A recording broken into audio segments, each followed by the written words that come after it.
ഞാൻ BSc nursing നിർത്തിയിട്ട് BBA എടുത്തിട്ട് ആദ്യമായിട്ട് ക്ലാസ് 2 മാസമായി തുടങ്ങിയിട്ട് ഞാൻ ഇപ്പോഴാണ് ക്ലാസ്സിൽ ചെന്നപ്പോ ഞാൻ വല്ല ആമസോൺ കാട്ട് കയറി പോയി. ചെന്ന ടൈമിൽ ഒരൊറ്റ മലയാളികൾ പോലും ഫുള്ള് കർണാടകക്കാരും പുറത്തെ രാജ്യക്കാരും. ക്ലാസ് കഴിഞ്ഞ ഓരോ ബോബാട്ടിയും ചിക്കൻ റാപ്പും കഴിച്ചു. അതേതായാലും നടക്കട്ടെ. അത് കഴിഞ്ഞ ഓരോ ഡ്രസ് എടുക്കാൻ വന്നിട്ട് ഫസ്റ്റ് എടുത്ത നീ പാന്റ് ആണ്. അത് തീരാണ് പറ്റിയില്ല. അവസാനം എത്തുമ്പോ ഫിക്സ് ആക്കി. ഇതെടുക്കണ്ട, അത് അഡൽട്ട് കണ്ടന്റ്. അത് കഴിഞ്ഞ് നമ്മളങ്ങനെ ഒരു മന്തിയൊക്കെ വന്നിട്ട് ചെന്നോക്കുമ്പോ നമ്മൾ ചങ്ങായിമാർ മൊത്തം അവിടെ മന്തിയാവ് 1/2 മണിക്കൂർ കുടിക്കും. അതുവരെ ഇവിടെ ഇരിക്കാൻ പറ്റും. ഫുഡിന്റെ കാര്യമായിട്ട് വെയിറ്റ് ചെയ്യാതിരിക്കാൻ പറ്റൂലല്ലോ. ആ നേരം കൊണ്ട് അവിടുത്തെ ജീരക മുട്ടായി മൊത്തം എടുത്തു. എന്റെ ചങ്ങായിനോട് എന്റെ കണ്ണു പൂച്ച കണ്ണു പോലെ ഉണ്ട്. പെണ്ണുങ്ങൾക്ക് നല്ല ഇഷ്ടമാണ് പറഞ്ഞ മോട്ടറാക്കി. സിഗ്മ ബോയ്സിന്റെ ഇടയിൽ ഫോട്ടോ എടുക്കാൻ ചെന്നപ്പോ ആട്ടിവിട്ടതിന്റെ വിഷമത്തിലാണ് മൂപ്പത്തി. ഞാൻ പിന്നെ സിഗ്മ അല്ലാത്തോണ്ട് ഞാൻ പെട്ടെന്ന് കാത്തിരുന്ന് നമ്മളെ മന്തി അങ്ങനെ വന്നിട്ട് ഇന്ന പോലെ ചെറിയ പീസ് വന്ന് ചാമ്പി പോകുമ്പോ ഒരേ പുതി വണ്ടി ഓടിക്കണം. പെണ്ണുങ്ങൾ എന്തെങ്കിലും ഒരു ആഗ്രഹം പറഞ്ഞ പിന്നെ എന്റെ ചങ്ങായി കേൾക്കാരിക്കൂലല്ലോ. ഇവളുണ്ട് വണ്ടിമ കയറിയിട്ട് ഇതിന്റെ ക്ലച്ച് എവിടെയാന്നൊക്കെ ചോദിക്കണം.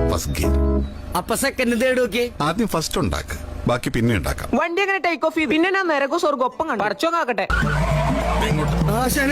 എന്താണ് ഈ വണ്ടിക്ക് ചാഞ്ചാട്ടം?